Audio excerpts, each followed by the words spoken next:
우리 좌우로 인사하겠습니다. 사랑합니다. 축복합니다. 잘 됩니다.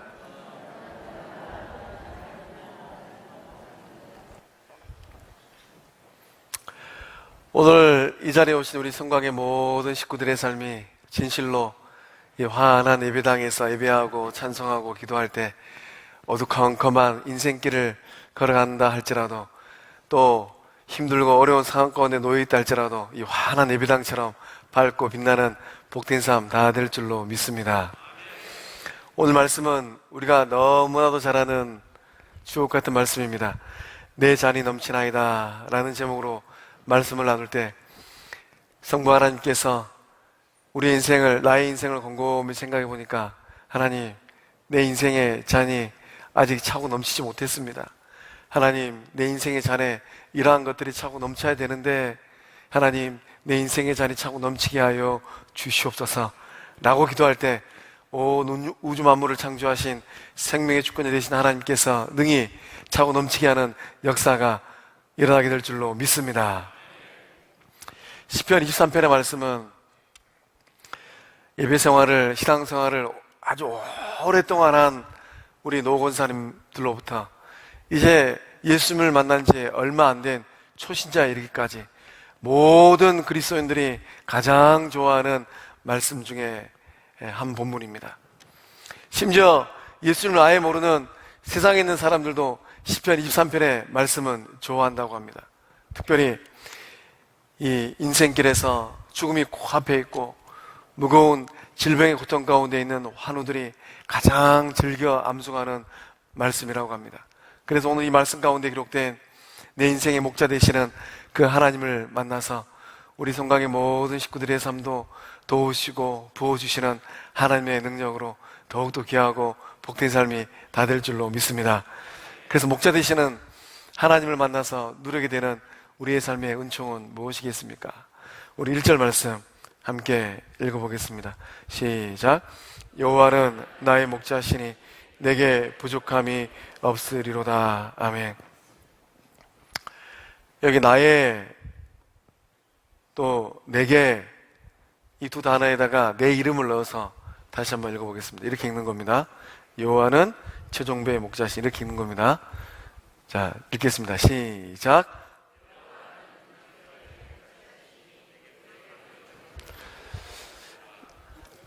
반칙하시는 분이 계세요. 제가 분명히 내게가 아니고 최종배에게, 이렇게 다시 읽겠습니다. 시작.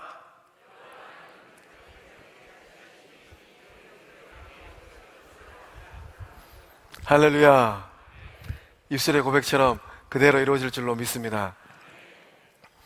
우리가 인생길을 걸어가다 보면 이런저런 것들에 많은 관심을 갖게 됩니다. 생명의 주권자 되시는 하나님은 어디에 관심이 많으실까요? 목자 되시는 하나님은 누구에게 관심이 많을까요? 하나님은 오직 그 자네된 양떼 같은 우리 성곽의 모든 식구 한 분 한 분의 삶에 큰 관심이 있는 줄로 믿습니다. 그래서 하나님은 이 양떼의 필요를 채워주는데 관심이 많은 분이세요. 말씀 보니까 부족하다라는 단어가 나옵니다. 우리가 인생길을 걸어가면서 우리의 삶에 부족한 부분이 굉장히 많이 있다는 것을 알게 됩니다. 어떤 사람은 수면이 부족해요. 잠을 푹 못 잡니다. 그러다 보니까 늘 수면량이 부족해서 하루 일과가 힘든 사람도 있습니다. 또 불면증이 오고 또 우울증이 와서 이 깊은 잠을 자지 못합니다. 뜬 눈으로 밤을 지새는 사람들도 많이 있습니다. 또 어떤 사람은 이 자본주의 시대를 살아갈 때 또 재정적으로 지갑이 두둑해야 되는데 또 이 돈이 또 부족하신 분들도 있습니다.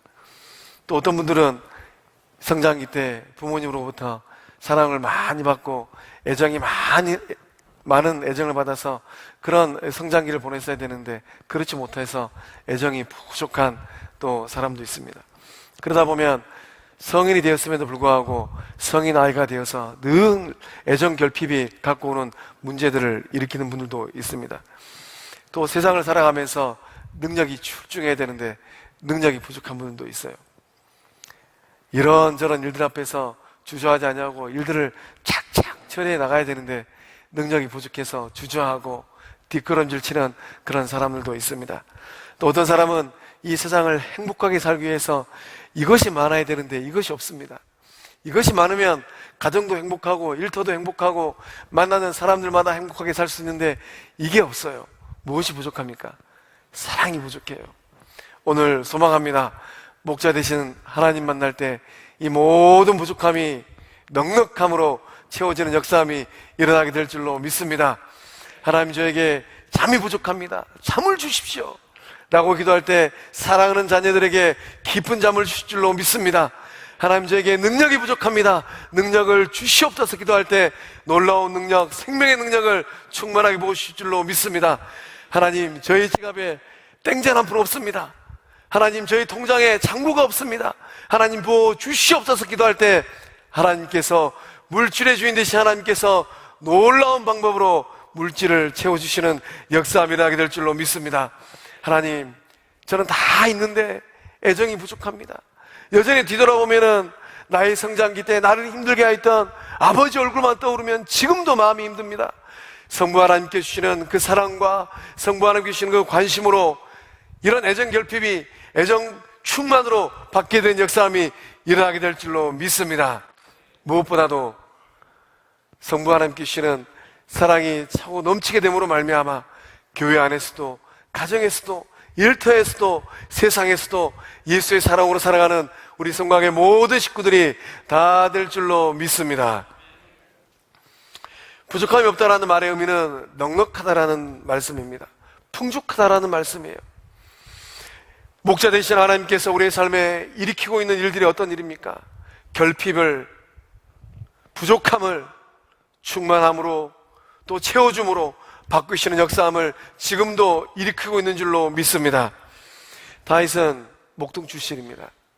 다윗은 이 골리앗과 싸우기 전에 양떼를 많이 쳤습니다. 아버지 양떼를 많이 쳤어요. 그래서 제가 저희 교회 담임으로 내려오기 전에 성기도 목사님께서 늘 귀에 닳도록 하셨던 말씀이 있습니다. 동생들, 다윗을 꼭 생각하게. 다윗은 아버지 양떼 치다가 이스라엘의 왕이 되었네. 돌려서 하신 말씀이었어요. 교구 맡겨주면은 교구 양떼들을 신발바닥에 불이 나도록 쫓아다니면서 목양하라는 말씀이었습니다. 제가 곰곰이 뒤돌아보니까 틀린 말이 아니었던 것 같아요. 다윗은 그런 목자의 삶을 오랜 시간 살았습니다. 그래서 다윗은 양들의 생리를 너무 잘 알아요. 양들이 언제 풍요로운 삶을 누리게 되는지, 양들이 언제 넉넉한 삶을 누리게 되는지 목자 다윗은 잘 알고 있었습니다. 양들은 누구를 만나야지 행복한 삶을 살게 되겠습니까? 양떼들은 다윗처럼 성실하고 부지런하고 용맹하고 겁이 없는 목자를 만나고 목동을 만날 때 비로소 양들의 삶이 행복한 삶이 되는 겁니다. 목자가 게으르고 목자가 늘 태만이에요. 목자가 성실하지 않습니다. 이제 이 초장에 풀이 다 메말라서 또 목초지로 이동해야 되는데 이 목자가 너무 게을러 터져가지고 다른 집에 있는 양떼들은 다 저 푸른 초장으로 갔는데 그 메마른 초원에 있는 양떼들은 여전히 거기 머물러 있습니다. 이런 게으른 목자를 만난 양떼들은 어떤 삶을 살겠습니까? 늘 배고프고 늘 굶주리고 늘 힘든 삶을 사는 거예요. 우리의 목자 되신 하나님은 우리의 영혼의 삶을 늘 복되게 하시고 늘 아름답게 하시는 생명의 주인인 줄로 믿습니다. 그러니까 하나님을 목자로 삼은 우리들의 삶이 얼마나 복되고 귀한 삶입니까? 세상을 살아가면서 하나님의 자녀로 사는 것이 이렇게 복되고 귀한 삶이구나. 하나님을 나의 영적인 아버지로 모시고 내 인생의 목자 되시는 하나님을 따라가는 삶이 이렇게 복된 삶이구나. 이런 은혜의 고백을 하는 우리 성곽의 모든 식구들의 복된 삶 다 될 줄로 믿습니다. 그래서 다윗은 시편 34편 9절과 10절의 말씀을 통하여서 이렇게 고백을 합니다. 우리 함께 읽어보겠습니다. 시작. 너희 성도들아 여호와를 경외하라. 그를 경외하는 자에게는 부족함이 없도다. 젊은 사자는 궁핍하여 줄일지라도 여호와를 찾는 자는 모든 좋은 것에 부족함이 없으리로다. 아멘. 젊은 사자는 궁핍하여 줄인다고 합니다. 왜 젊은 사자는 궁핍하고 줄이는 삶을 살겠습니까? 젊은 사자는 자기의 힘으로 먹을 거리를 사냥하러 다니기 때문입니다. 그러니까 이 황량한 이 들판과 또 대초원에서 사슴 한 마리를 잡고 또 토끼 한 마리 잡는 거, 이게 쉬운 일이 아닙니다. 죽을 둥 살둥해야 먹을 토끼, 사슴 하나를 잡을 수 있는 것입니다. 그런데 여호와를 찾는 자는 모든 좋은 것에 부족함이 없다라고 고백하고 있습니다. 모든 좋은 것입니다. 오늘 예배의 자리에서 곰곰이 상상하시기 바랍니다. 하나님, 내 삶의 자리에 이 좋은 것, 이거 있으면 좋겠습니다. 가령 이제 우리 자녀들이 결혼 적령기가 되었습니다. 또 이삭과 같은 사익감이 들어와야 되고 룻과 같은 며느리감이 들어와야 됩니다. 그럼 어떻게 기도해야 되겠습니까? 하나님, 이런 사익감을 주시고 이런 며느리감을 주시옵소서, 좋은 거 주시옵소서 라고 기도할 때 이미 아시는 하나님께서 가장 좋은 것으로 채워주시고 만나게 하시는 역사함이 일어나게 될 줄로 믿습니다. 또 예수님은 요한복음 10장 10절에서 이렇게 말씀하십니다. 함께 읽어보겠습니다. 시작. 도둑이 오는 것은 도둑질하고 죽이고 멸망시키려는 것 뿐이요. 다시 읽겠습니다. 시작. 도둑이 오는 것은 도둑질하고 죽이고 멸망시키려는 것 뿐이요. 내가 온 것은 양으로 생명을 얻게 하고 더 풍성히 얻게 하려는 것이라. 아멘. 예수님을 생명의 주로 만나면 세상에서는 결코 얻을 수 없는 두 가지 중요한 것들을 얻게 됩니다. 아무리 세상에서 잘 나가는 권력자이고 재산가라 할지라도, 억만금을 준다 할지라도 이것은 세상에서는 결코 살 수 없습니다. 그것이 무엇입니까? 말씀의 기록처럼, 우리 주님의 말씀처럼 생명을 얻는 것입니다. 이 생명은 육신을 입고 있는, 우리가 누리고 있는 이 유한한 생명이 아니에요. 우리 주님께서 말씀하시는 이 생명은 영원한 영생복락의 생명인 줄로 믿습니다. 여기 있는 우리 모두는 대략 50년이 지나고 나면 이 땅 가운데 존재할 사람은 몇 안 될 것입니다. 하나님께서 9988 3사의 복을 주셔가지고 장수의 장수의 은총을 누리는 분들만 살아계시고 나머지 분들은 다 하나님의 부름을 따라서 영생복락의 은총을 받아 누리게 될 줄로 믿습니다. 그러니까 이게 얼마나 귀하고 감사할 일입니까? 오늘 나의 존재가 이 세상을 떠난다 할지라도 나는 우리 주님과 함께 저 천국에 가 있겠구나. 천국 일찍 가고 싶으시죠? 오메. 일부 예배 때는 그래도 제법 많은 우리 성도님들이 아멘 하시던데, 우리 2부 성도님들은 다 이 땅이 좋으신가 봐요. 저는 얼른 천국 가고 싶어요. 가서 예수님 만나고 제가 사랑하는 사람들 다 가서 만나고 싶습니다. 주를 위하여서 죽기를 결단하고 살아갈 때 우리 좋으신 생명의 주님께서 998834의 건강의 장수의 복을 주실 줄로 믿습니다. 또 더 풍성하게 얻게 하신다라고 말씀합니다.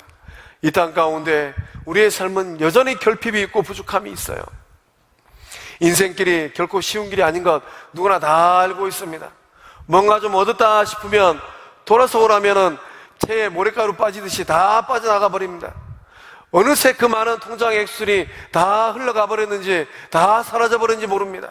이게 우리의 인생의 여정입니다. 좋으신 하나님은 늘 부족하고 늘 연약한 우리의 삶에 더욱더 좋은 것들로, 더욱더 귀한 것들로 채워주시는 좋은 목자이신 줄로 믿습니다. 이 부족함이 없는 삶, 풍성한 삶은 어떻게 누리게 되는 것입니까? 목자 대신 하나님을 만날 때입니다.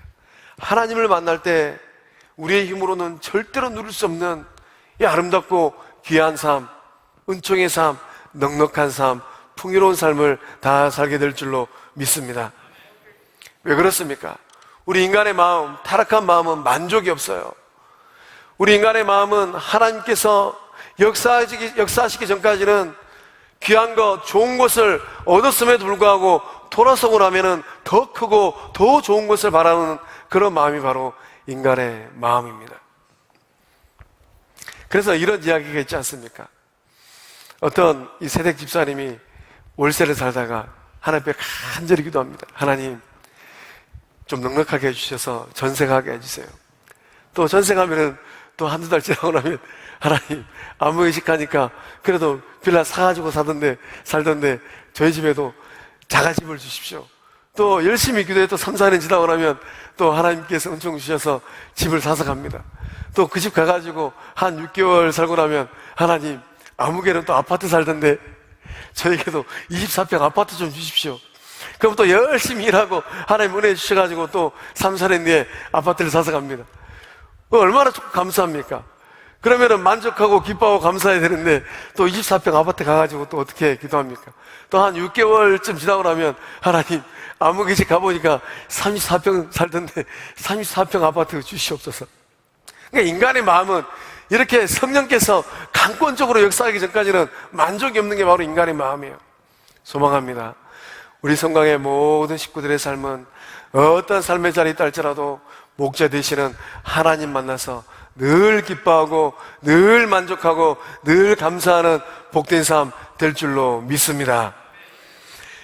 그래서 이 다윗이 시편 23편의 말씀을 기록할 때 하나님과 우리의 관계를 양과 목자의 관계로 비유한 이유가 무엇이겠습니까?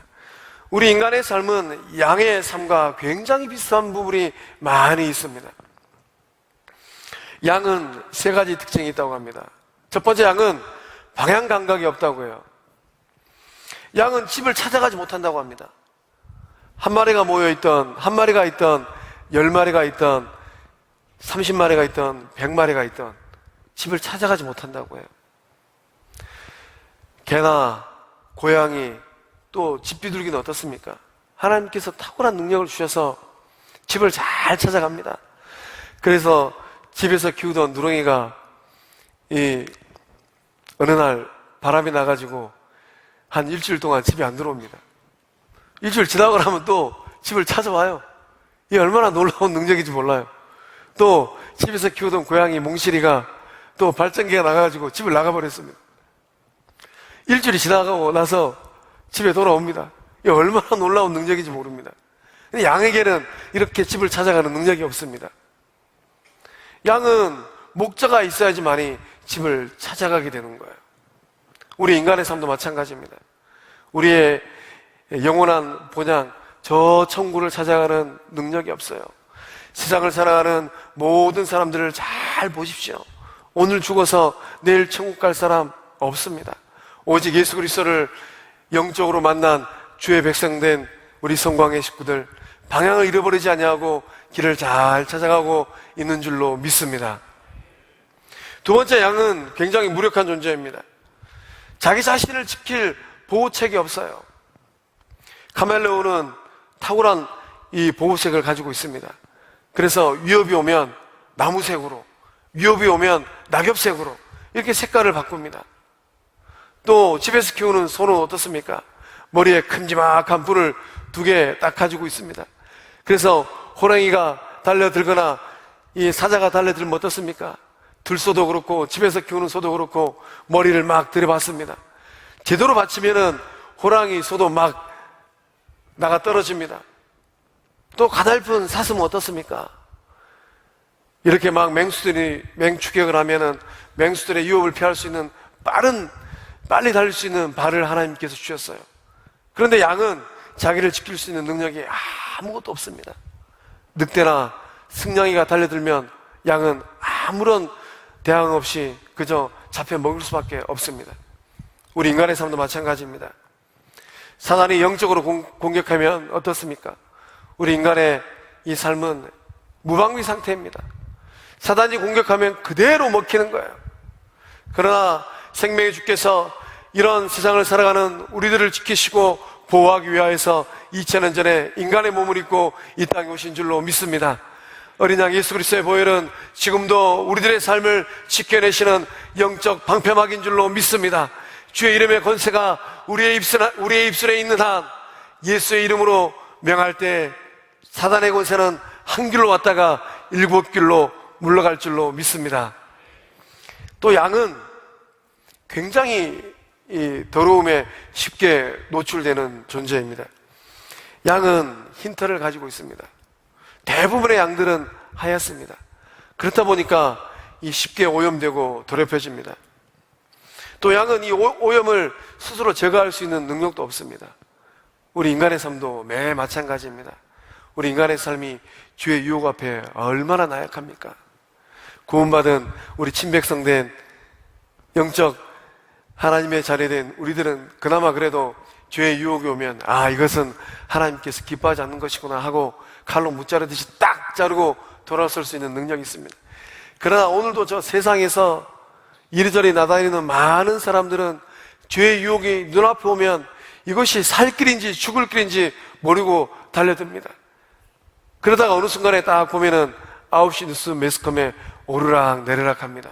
많이 배운 사람도, 유명인사도, 권력을 쥔 사람도, 가진 사람도. 이게 바로 세상을 살아가는 많은 사람들의 삶의 모습입니다. 오늘 우리의 삶은 어떻습니까? 우리들의 삶도 이 죄의 유혹으로 쉽게 더럽혀질 수 있습니다. 그러나 예수 그리스도 안에서 구원받은 우리들에게는 소망이 있는 줄로 믿습니다. 생명의 주 되신 어린 양 되신 예수님께서 십자가에서 보혈을 흘려주심으로 말미암아 어떤 죄라 할지라도 십자가 앞에 나와서 주의 이름으로 회개하고 성부 하나님 앞에 용서를 구할 때 우리 좋으신 아버지 하나님께서 깨끗하게 씻어주시는 그런 구원의 은총의 역사가 우리들의 삶에 충만하게 임하고 있는 줄로 믿습니다. 요즘 제가 이 트로트에 관심이 많이 생겼습니다. 그래서 이제 하나님께서 은혜를 주시면은 이 트로트 가사 경연대회 이런 거 좀 해봤으면 좋겠습니다. 트로트를 가사를 해가지고 함께 기뻐하고 즐거워하는 그런 경연대회. 이게 참 은혜롭고 참 좋은 시간들이더라고요. 물론 그런 덕에서 이제 최 목사가 가요를 좋아하고 트로트를 잘 부르느냐. 저도 트로트 부른 지 얼마 안 됐습니다. 제가 서울교회에서 사역할 때 어르신들을 섬기는 사역을 했는데 이 어르신들과 함께 호흡을 맞추려다 보니까 말씀만 해가지고는 잘 안 되더라고요. 그때 알게 됐습니다. 예수님을 잘 모르는 세상의 어르신들이 경로당에 올라오시는데 그분들과 관계를 트기 위해서는 이 구성진 노래자랑 몇 소절 불러줘야 되는구나. 사는 전부터 몇 곡씩 부르기 시작했습니다. 하여튼 요즘에 제가 트로트에 관심이 많이 생겼는데 특별히 이 미스터 트롯이라는 프로그램을 통해서 그 가운데 아주 믿음이 좋은 두 형제를 알게 되었습니다. 김호중 씨하고 장민호 씨입니다. 아마 잘 아시죠?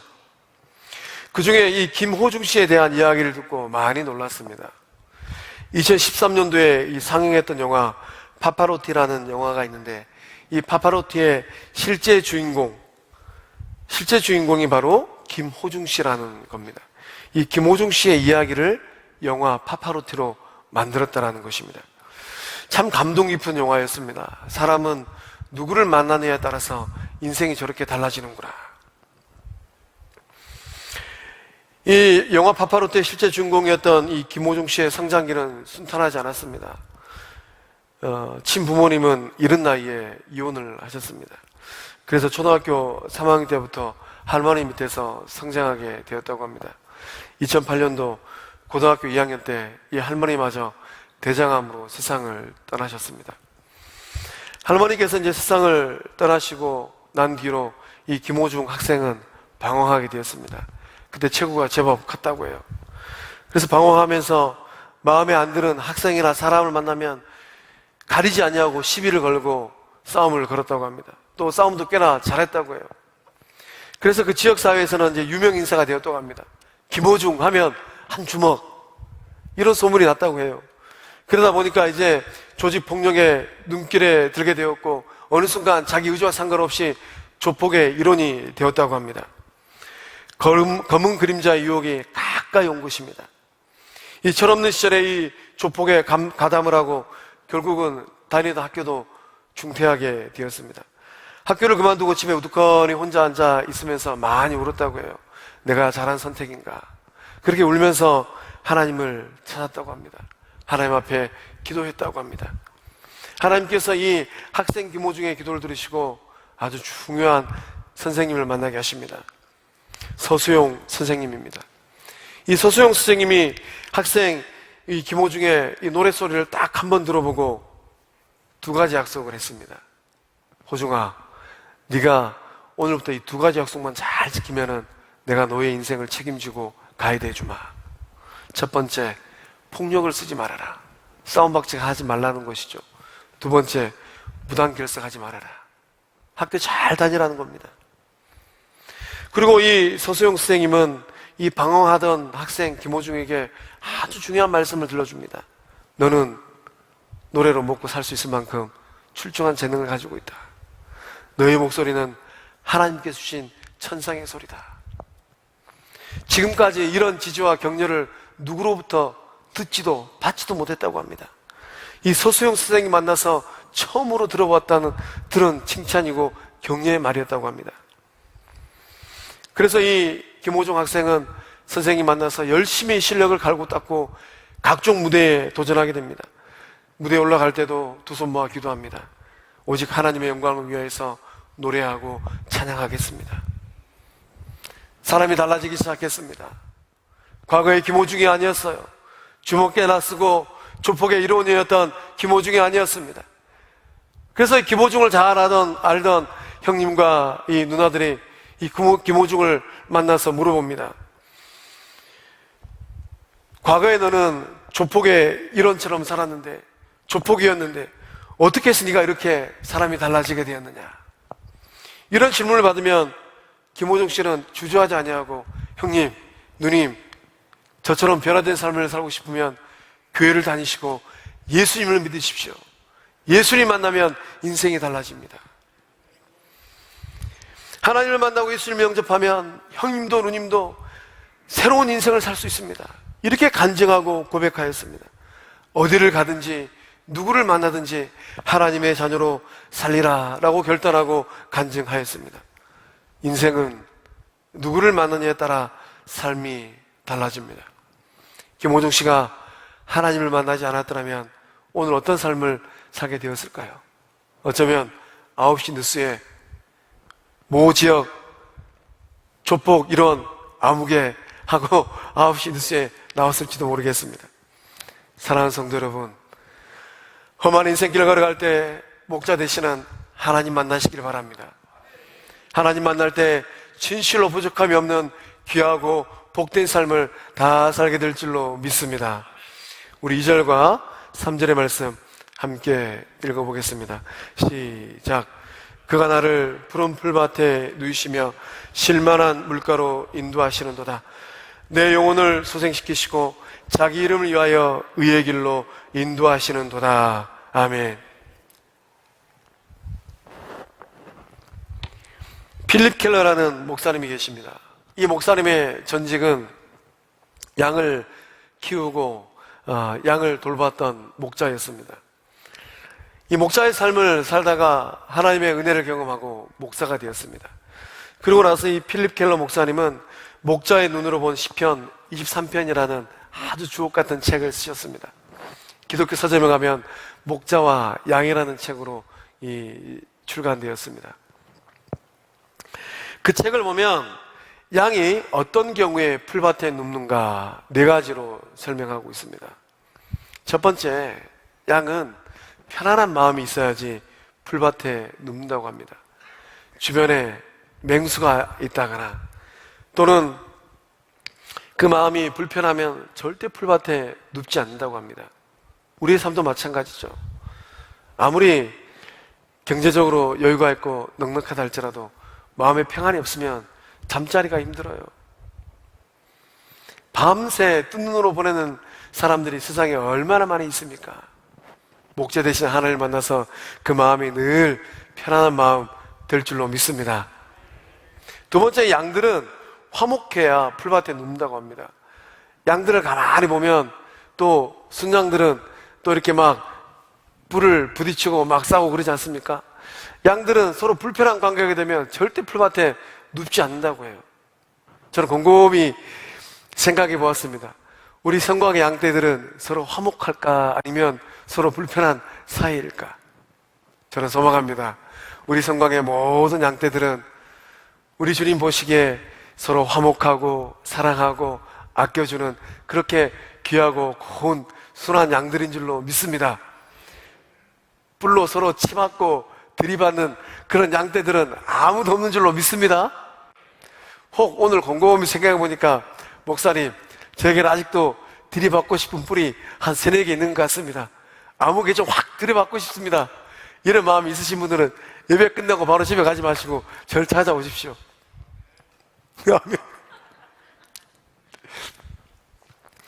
세 번째, 이 양은 그 몸에 빈대나 벼룩이 없어야지 풀밭에 눕는다고 합니다. 몸에 빈대나 벼룩이 있으면은 가렵고 피부병이 생겨가지고 절대 풀밭에 눕지 않는다고 해요. 그러니까 우리 성광의 모든 식구들도 목자 되시는 하나님 만나서 영육간에 강건함이 임하게 될 때 집에서도 주의 전에서도 일터에서도 하나님께서 베풀어 주신 풀밭이다 생각하고 마음의 평안과 안식을 누리는 복된 삶을 다 살게 될 줄로 믿습니다. 네 번째, 양은 그 배가 불러야지 풀밭에 눕는다고 해요. 배가 고프면은 절대 풀밭에 눕지 않는다고 합니다.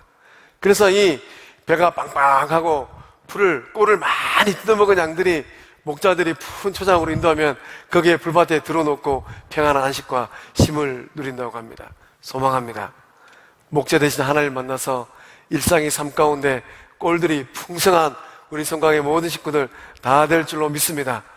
그래서 꼴들이 풍성해가지고 이 코로나19 시기 가운데 경제적으로 힘들고 어려운 우리 성광의 양떼들 좀 나눠주고 입혀주고 먹여주는 그런 토실토실한 양들 다 될 줄로 믿습니다. 우리의 삶도 마찬가지예요.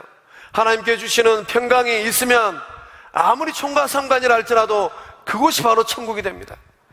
반대로 아무리 고래등 같은 좋은 집에 산다 할지라도 우리의 마음 가운데 염려가 있고 근심이 있고 불안이 있고 초조가 있을 때, 우리의 마음 가운데 절망감이 있고 우리의 마음 가운데 우울감이 있을 때 우리는 평안한 안식과 쉼을 누리지 못하는 것입니다. 어떤 삶을 살고 있습니까? 하나님 주시는 평안과 하나님 주시는 평강의 삶을 다 살고 있는 줄로 믿습니다. 하나님께서 원하시고 바라시는 게 있습니다. 무엇입니까? 그 양떼들이 하나님께서 인도하시는 그런 푸른 풀밭에 뒹굴뒹굴 누워서 하나님이 주시는 안식과 쉼을 다 누리는 것, 이것이 바로 성부 하나님께서 바라시고 소망하는 삶인 줄로 믿습니다. 오늘 주의 전에 나오기 전까지 어떤 힘든 삶이라 할지라도 이 복된 주일날 성부 하나님 만나서 세상에서 얻지 못할 안식과 쉼을 다 누리는 우리 성광의 식구들 다 될 줄로 믿습니다. 또 하나님은 쉴만한 물가로 인도하신다고 합니다. 물가인데 쉴만한 물가예요. 왜 이 다윗은 쉴만한 물가라고 이렇게 표현했겠습니까? 양들의 가장 위험한 순간 중에 하나는 물을 먹는 때라고 합니다. 물을 먹을 때 승냥이나 늑대가 갑작스럽게 들이닥친다고 해요. 그러니까 양들이 물을 먹느라고 정신이 팔려 있어가지고 이 늑대가 오는지 승냥이 오는지 분간을 잘 못한다고 합니다. 그럴 때 성실하고 깨어있는 목자는 어떻게 하겠습니까? 눈을 크게 뜨고 늑대가 오는지 승냥이가 오질 않는지 지키고 서 있다라는 것입니다. 성부 하나님은 어떻습니까? 성부 하나님도 그 자녀들의 삶을 지키기 위해서 불철주야로 깨어 계시는 좋은 목자 아버지인 줄로 믿습니다. 우리가 이 세상을 살아갈 때 험난한 인생길을 걸어갑니다. 하나님께서 쉬지도 아니하시고 주무시지도 아니하시고 우리의 삶을 지키고 있는 줄로 믿습니다. 그래서 시편 121편 4절의 말씀에는 이렇게 기록되어 있습니다. 함께 읽어보겠습니다. 시작. 이스라엘을 지키시는 이는 졸지도 아니하시고 주무시지도 아니하시리로다. 아멘. 그러니 성부 하나님을 믿고 따라가는 우리는 얼마나 감사합니까? 하나님께서 1년 365일 우리 삶이 끝나는 그 순간까지 졸지도 아니하시고 주무시도 아니하시면서 우리의 삶을 지키시고 보호하시는 하나님을 우리의 삶에서 만나게 된 줄로 믿습니다. 또 본문의 말씀을 보니까 소생시킨다는 말씀이 있습니다. 이 말씀의 의미는 무엇입니까? 하나님께서 지치고 힘든 우리들의 삶을 회복시켜 주신다라는 거예요. 주저앉아 있는 삶을 일으켜 주신다라는 말씀입니다. 우리도 인생길을 걸어가면서 이런 일 저런 일, 이런 말 저런 말들로 인하여서 우리의 마음이 위축되고 우리의 삶의 힘과 능력을 잃어버립니다. 바로 그때 온 우주를 창조하신 하나님께서 우리의 삶에 활력을 주시고 우리의 삶을 일으켜 주실 줄로 믿습니다. 코칭의 전문가인 이 서우경 박사님은 애정이란 저서를 통하여서 자신의 인생 스토리를 들려줍니다. 이 서우경 박사님은 아주 이 불교로 다져진 불교 집안에서 태어났다고 해요. 그래서 이제 이 불교의 가정에서 자란 이 서우경 박사님은 이 불교 대학원 가서 공부할 정도로 불교에 깊이 빠져 있었다고 합니다. 그런데 31살이 되던 해 이 대학원 졸업 논문을 준비하던 새벽 3시경에 하나님께서 이 서우경 씨를 찾아왔다고 합니다. 이 논문을 쓰고 있던 새벽 3시경에 입에서 방언이 터져가지고 그 마음 가운데 교회를 향한 마음이 불같이 일어났다고 해요. 그런데 이 불교 집안이다 보니까 이 딸이 교회를 가는 것을 식구들이 말리고 또 교회를 못 가도록 방 안에 가두어 버렸다고 합니다. 그때부터 몸이 아프기 시작하는데 어떤 약을 써도 낫지 않는 겁니다. 이 체중이 빠지기 시작하는데 30kg가 순식간에 빠져버렸다고 합니다. 이러다가 이제 내가 세상을 떠나겠구나. 온 가족도 걱정하고 또 근심하게 되었습니다. 그런데 믿음이 아주 좋은 동생이 찾아와서 언니가 살 길이 하나 있습니다. 언니, 오늘부로 이 자리를 털고 일어나서 교회를 가십시오. 이 말을 듣고 이 서우경 박사님은 그 동생의 도움을 받아서 교회를 가게 되었습니다. 그리고 또 이제 기도원에 가서 이 기도를 하는데 기도하는 도중에 불같은 성령님이 임하게 된 줄 믿으시기 바랍니다. 그래서 불같은 성령님이 이 서우경 박사님을 만져주시고 임재하셔서 그 몸에 있던 병이 깨끗하게 낫고 삶이 회복되어지고 새로운 하나님 주시는 능력으로 소생케 된 줄로 믿으시기 바랍니다. 그래서 이 딸이 회복되어지고 아내가 낳은 이 모습을 바라보고 온 식구들이 마음을 돌이켜서 불교에서 기독교로 온 식구가 개종하고 구원받은 역사가 일어난 줄로 믿습니다. 그래서 이 서우경 박사님은 그 책을 통하여서 이렇게 고백을 합니다. 제 나이 33살, 주님을 만난 그날을 저는 평생 잊지 못합니다. 주님은 3년 동안 불치병으로 누워 지내던 제게 찾아오셔서 모든 병증을 고쳐주셨습니다. 주의 성령을 보내시고 동행해 주시는 기가 막힌 일이 기적처럼 제 삶에 일어났습니다. 불가능한 일, 도저히 상상도 못했던 일이었습니다. 정말 하나님의 놀라우신 은혜라고 밖에는 표현할 길이 없습니다. 사랑하는 성광의 식구 여러분, 오늘 걷고 있는 인생의 여정이 어떤 길입니까? 푸른 물밭, 쉴만한 물가로 인도하시는 하나님을 만나시길 바랍니다. 거친 세상살이 살면서 때로는 무기력하고 때로는 좌절감이 오고 때로는 피로감이 온다 할지라도 우리에게 안식과 힘을 주시는 하나님 안에서 새로운 새 생명의 역사를 다 받아 누리는 성광의 모든 식구들 다 될 줄로 믿습니다. 우리 또한 4절의 말씀 함께 읽어보겠습니다. 시작. 내가 사망의 음침한 골짜기로 다닐지라도 해를 두려워하지 않을 것은 주께서 나와 함께 하심이라. 주의 지팡이와 막대기가 나를 안위하시나이다. 아멘. 하나님은 양떼들의 안전에 대해 관심이 많으십니다. 우리도 인생길을 걸어가면서 사망의 음침한 골짜기를 지나갈 때가 얼마나 많이 있습니까? 적어도 인생길을 걸어가는 깨어있는 사람이라면 내가 사망의 음침한 골짜기를 적어도 한두 번은 지나왔구나.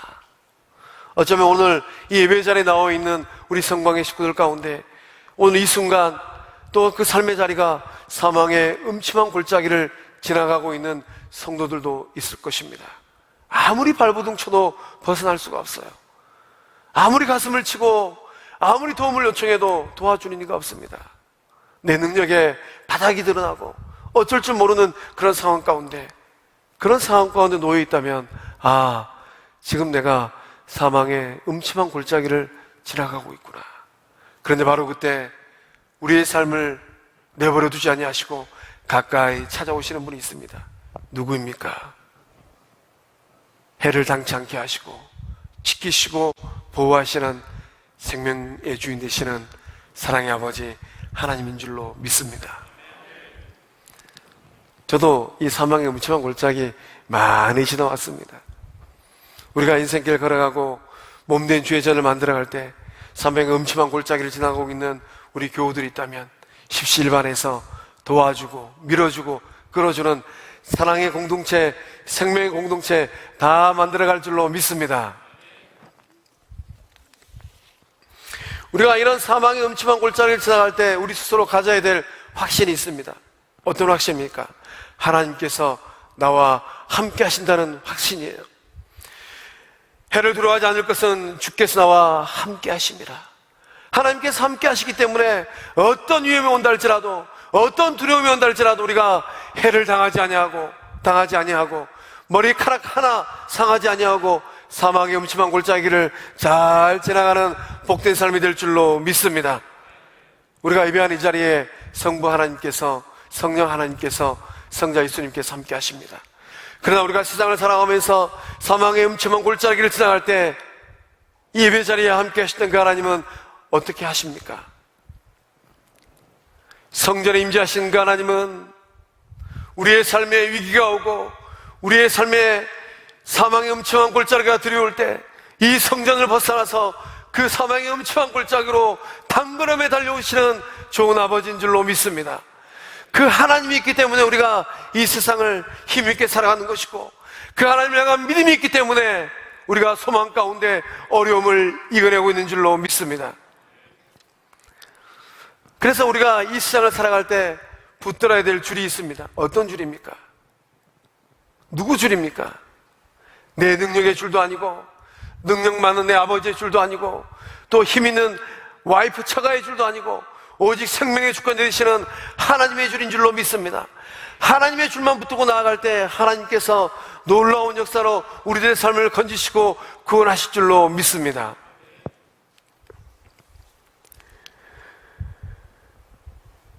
장영일 교수님이 유다 광야에서 읽어보는 시편 시 32편이라는 책을 쓰셨습니다. 그 책을 보면 이런 이야기가 기록되어 있습니다. 독일의 유명한 신학대학 교수 한 분이 계셨는데, 이 교수님은 수업 시간이 되면 학생들 앞에서 오늘 본문의 말씀 시편 23편의 말씀을 히브리어로 읊었습니다. 히브리어로 시편 23편의 말씀을 읊으면서 닭똥 같은 눈물을 뚝뚝 흘리셨습니다. 그래서 학생들이 이 교수님에게 물었습니다. 교수님, 시편 23편의 말씀이 그렇게 감동적입니까? 무엇 때문에 그렇게 우십니까? 이 학생들의 이 질문에 이 교수님이 이렇게 대답을 하십니다. 이 교수님이 학창시절 때 함께 친하게 지냈던 친구가 있었는데 유대인 청년이었다고 합니다. 이 유대인 학생은 혼자 있을 때나 또 공부를 할 때 항상 히브리어로 시편 23편의 말씀을 암송했다고 합니다. 아도나이 로이 로 에으사르, 여호와는 나의 목자시니 내게 부족함이 없으리로다. 아도나이 로이 로 에으사르. 이 친구와 함께 가하면서 나도 저 친구처럼 시편 23편의 말씀을 히브리어로 암송해야 되겠다. 그 친구 덕분에 시편 23편의 말씀을 줄줄줄 암송하게 되었다라는 것. 참 인생은 이래서 어려운 것 같습니다. 히틀러 정권이어서 2차 세계대전이 일어났습니다.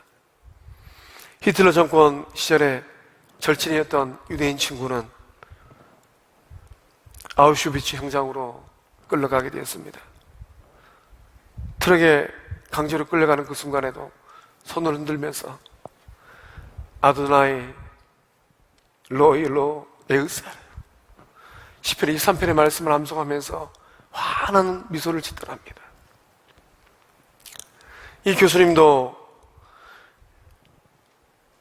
2차 세계대전에 독일 군으로 러시아 전선에 투입되었습니다. 불행하게도 포로로 잡혀가지고 처형유익에 놓이게 되었습니다. 총살 위기 상황 가운데 이 총사를 집행하던 장교가 다가와서 마지막으로 하고 싶은 말이 있냐 물으니까 이 교수님께서 죽기 전에 10편 23편의 말씀을 암송하고 싶습니다. 아도나이 로히로 에흑사르, 여호와는 나의 목자시니 내게 부족함이 없으리로다. 23편의 말씀을 한 절 한 절 암송해 가는데 옆에 서 있던 총사를 집행하던 장교가 함께 따라 암송하도록 합니다. 내 평생에 선하심과 인자하심이 반드시 나를 따르리니 내가 여호와의 집에 영원히 살리로다. 총사를 집행하던 장교는 유대인 장교였습니다. 그 장교가 이렇게 얘기를 하더랍니다. 10편 23편에 다윗시를 암송하는 자는 그가 비록 적군이라 할지라도 결코 사악한 사람이 아니다. 그리고 그를 데리고 가서 풀어주고 총살해서 그를 건져주었답니다. 안전한 곳까지 데려다주고 무사히 피해가라고 그의 생명을 구원하여 주었다고 합니다.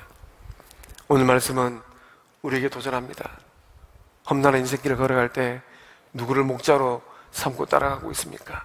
생명의 주권자 되시는 성부 하나님을 따라갈 때 우리들의 삶에 놀라운 생명권의 역사가 충만하게 일어나게 될 줄로 믿습니다.